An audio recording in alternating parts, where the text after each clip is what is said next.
Hi friends, అందరికీ నమస్కారం. Friends, ఇప్పుడు వచ్చిన ఏపీ వెదర్ రిపోర్ట్ అయితే కనుక ఒకసారి తెలుసుకుందాము. వీడియో పూర్తిగా చూడండి, అలాగే తప్పకుండా ఒక లైక్ చేయండి, అలాగే మరిన్ని అప్డేట్స్ కోసం ఛానల్ని సబ్స్క్రైబ్ చేసుకోండి.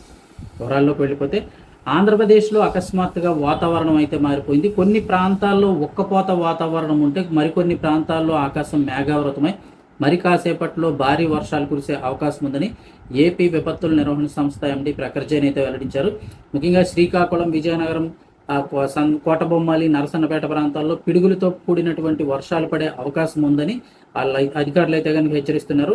సో ఎట్టి పరిస్థితుల్లోనూ ఆరుబయట పని చేసుకునే శ్రామికులు కానీ, రైతులు కానీ ఎవరైతే ఉంటారో, వ్యవసాయ శ్రామికులు, రైతులు, అలాగే మిగిలిన వారు ఎవరైనా సరే ఇలాంటి పరిస్థితుల్లో ఇమీడియట్గా సురక్షిత ప్రాంతాలకు అయితే వెళ్ళిపోండి. మీ ఉరుములు మెరుపులు కనుక కనిపించినట్లయితే ఎట్టి పరిస్థితుల్లో చెట్ల కింద కానీ హోర్డింగ్ల వద్ద అయితే నిలబడొద్దన్నారు. ఇక అలాగే మరికొన్ని ప్రాంతాల్లో కూడా భారీ వర్షాలు కురిసే అవకాశం ఉందని అధికారులు అయితే హెచ్చరిక జారీ చేశారు. ఎక్కడా అని చూసినట్టయితే కనుక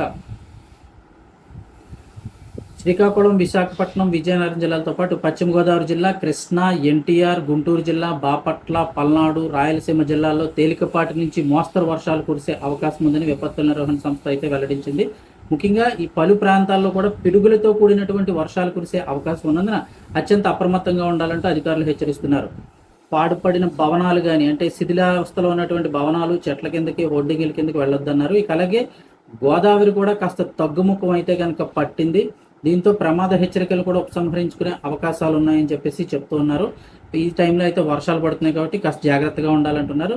అంతేకాకుండా ఎవ్వరూ కూడా వేగంగా ప్రవహించే కాలువలు కానీ, కల్వర్ట్ల వద్దకు వెళ్ళొద్దని చెప్పేసి, చిన్న చిన్న కాలువలు అవి కూడా వెళ్తూ ఉంటే పెద్ద ప్రవాహం లేదని దాటడానికి అది కూడా ప్రయత్నించొద్దు. ప్రస్తుతం గోదావరి వరద ఉద్ధృతి ఇంకా పూర్తిగా తగ్గలేదు, తగ్గుముఖం పడుతోంది అంతే. ఇంకా ప్రమాద హెచ్చరికలు కూడా తీయలేదు కాబట్టి అలాంటి ప్లేసులకు, కల్వర్ట్లకు చూడడానికి వెళ్ళే వాళ్ళు కూడా అత్యంత అప్రమత్తంగా ఉండాలని అధికారులు హెచ్చరిస్తున్నారు.